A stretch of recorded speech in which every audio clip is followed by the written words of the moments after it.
Nous sommes très heureux de vous retrouver sur Medi 1. Soyez les bienvenus dans l'invité de la rédaction. 2023 a été déclarée année de la jeunesse en Côte d'Ivoire. Plusieurs programmes de formation et d'insertion ont été initiés et pilotés par le gouvernement. Un an après, l'heure est au bilan. Qu'est-ce qui a été fait pour la jeunesse et quel impact ressenti sur le plan social et économique? On en parle dans cet entretien. Nous avons la joie de recevoir Ghislain Congo sur notre plateau. Bienvenue Ghislain Congo. Merci monsieur. Rappelons que vous êtes le président du réseau ivoirien des leaders, en abrégé RIL. Avec vous, nous allons essayer donc de décrypter l'actualité qui concerne les jeunes. On se souvient que l'année dernière, une déclaration forte a été faite par le président de la République de la Côte d'Ivoire de consacrer, de dédier l'année 2023 à la jeunesse de Côte d'Ivoire. Revenons sur le contexte d'une telle annonce. D'accord, merci monsieur Ouma. Avant tout propos, je voudrais souhaiter mes vœux les meilleurs à l'ensemble des jeunes de Côte d'Ivoire qui donnent tout pour que notre pays se hisse au rang des meilleurs pays au niveau de l'Afrique et dans le monde. Alors, le 31 décembre 2023 passé, le président de la République, dans sa volonté de promouvoir la jeunesse... 31 décembre 2022. 2022. Le président de la République, dans sa volonté de promouvoir la jeunesse, a décidé de décréter l'année 2023, année de la jeunesse.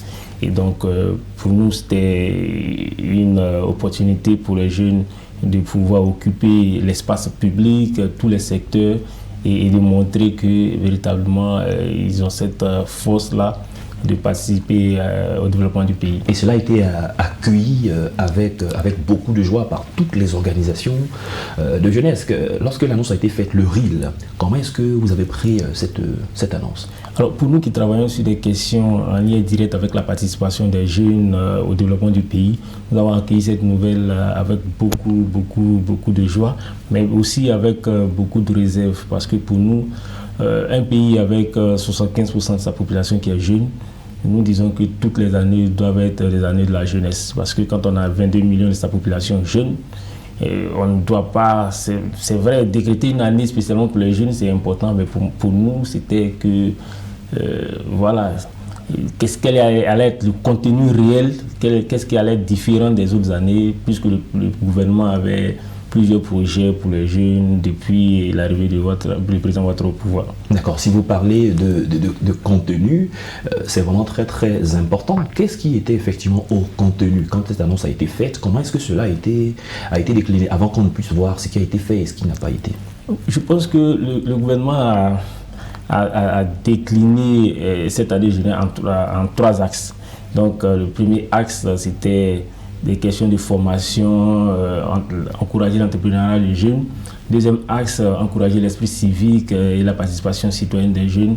Et troisième axe, amélioration du bien-être et l'épanouissement des jeunes. Donc, ces trois axes-là mis ensemble, c'est de permettre aux jeunes d'être des acteurs clés du développement socio-économique de la Côte d'Ivoire. Donc, pour nous, avec les différentes déclinaisons, c'était enfin la belle manière de faire la promotion de la jeunesse en Côte d'Ivoire. D'accord, quand on dit la jeunesse, il y a beaucoup de jeunes en Côte d'Ivoire, mais quelle était la cible?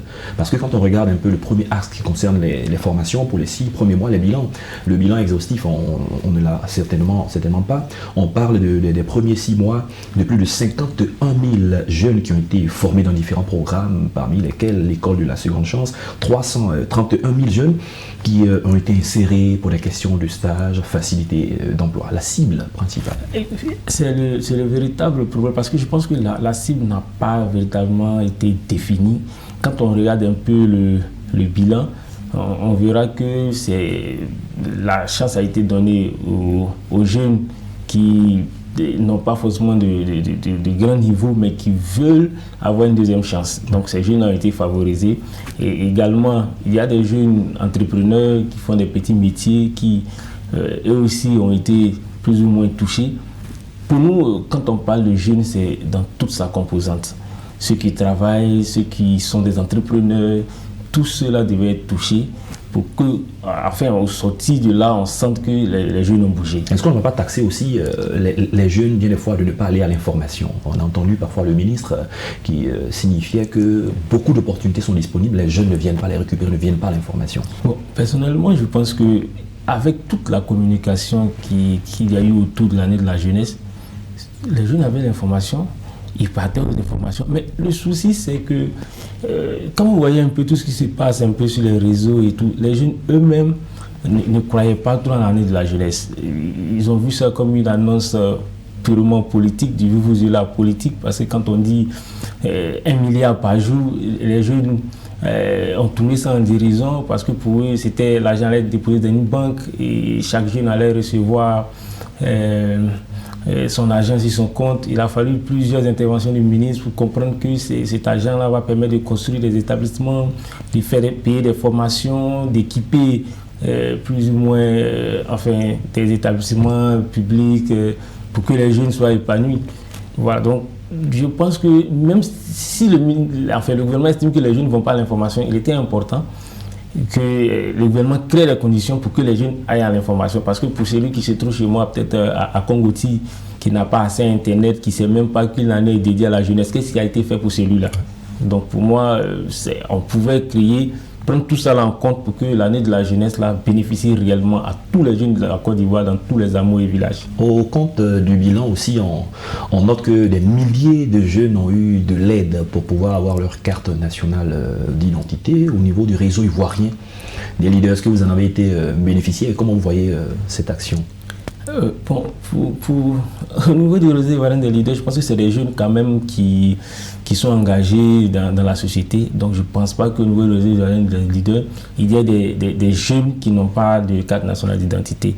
Mais pour moi, enfin là je parle à mon nom personnel, je pense que permettre aux jeunes d'avoir des cartes nationales d'identité, c'est un épiphénomène parce qu'en tant que citoyen, c'est normal qu'un jeune débourse 5 000 francs pour avoir sa carte nationale d'identité. On ne peut pas prendre ça pour brandir comme un bilan.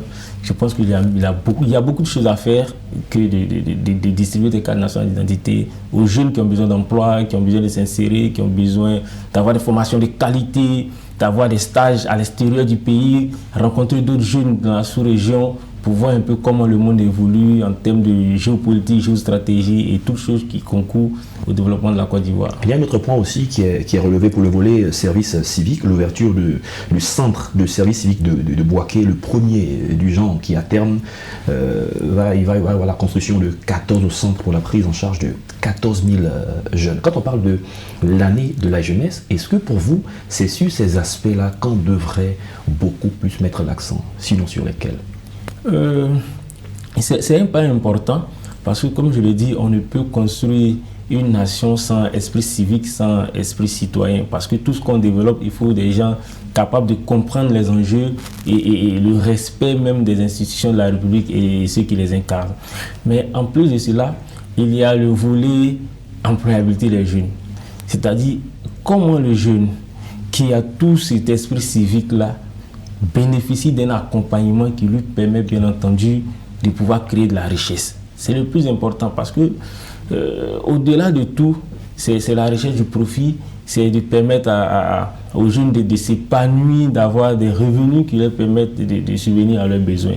Donc pour moi, l'accent devrait être mis sur ça plutôt que sur... je ne dis pas que ce n'est pas important, mais on devrait véritablement, en cette année de la jeunesse-là, permettre aux jeunes véritablement de se mettre en petits groupes, d'avoir des financements, d'avoir des réductions, ceux qui ont des petites entreprises, d'avoir des réductions des taxes, de permettre aux jeunes de ne pas payer d'impôts peut-être sur 5 ans, 6 ans et de voir leur entreprise grandir et embaucher d'autres jeunes. Donc c'est sur cela qu'on devait mettre l'accent. Alors quand on vous écoute, on a le sentiment que certainement beaucoup de choses ont été planifiées, beaucoup de choses ont été faites, mais sont très loin de la réalité. Des nombreux jeunes. Sinon, il y a des milliers de jeunes qui ont bénéficié de formation, d'insertion et autres, mais vous ne percevez pas l'impact socio-économique global sur la jeunesse ivoirienne. Est-ce que c'est cela? Effectivement, et je ne suis pas le seul. Vous allez dans la rue, vous faites un micro-trottoir, vous interrogez 100 jeunes sur l'année de la jeunesse, je vous assure que il y a la moitié, peut-être, ils vous diront qu'ils n'ont rien reçu. Moi, personnellement, dans mon entourage immédiat, je ne connais pas quelqu'un qui a bénéficié réellement de l'année de la jeunesse, dans mon environnement lointain également. Par contre, il y a des efforts qui ont été faits, il y a des actions qui ont été menées. Mais de façon globale, on ne perçoit pas ça réellement. Je pense qu'il y a des efforts encore à faire. On tire les conclusions, on analyse et puis on replanifie pour que véritablement les 22 millions de jeunes qui vont au fur et à mesure crescendo puissent bénéficier réellement des retombées de la richesse de la Côte d'Ivoire, parce que la Côte d'Ivoire est riche, il faut le noter. D'accord, nous sommes en 2024. Est-ce que, de votre point de vue, il faut encore rebaptiser, requalifier cette nouvelle année, année de la jeunesse? Il faut une continuité? Est-ce qu'il faut des consultations avec les différentes organisations de la jeunesse pour évaluer qu'est-ce qui a été fait et surtout prendre les pans importants qui concernent les jeunes?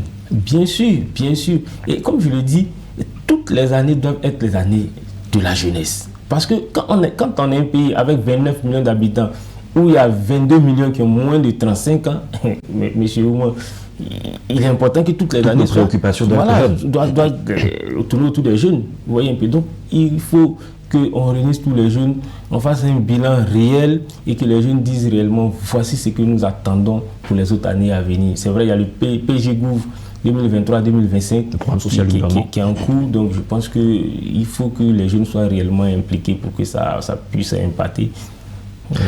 Ghislain Congo, merci d'avoir répondu à nos questions. Je rappelle que vous êtes le président du réseau ivoirien des leaders. Merci encore d'être passé sur notre plateau. Je vous remercie et je souhaite bonne chance aux éléphants de Côte d'Ivoire pour nous envoyer la CAN. Voilà, pour que les jeunes soient contents. Merci. Avec vous, nous allons parler de l'année de la jeunesse 2023 qui était dédiée à la jeunesse de Côte d'Ivoire. On a essayé de faire un petit bilan et proposer des perspectives. C'est la fin de cette émission. Merci à tous de l'avoir suivi. Bonne suite de nos programmes sur Média.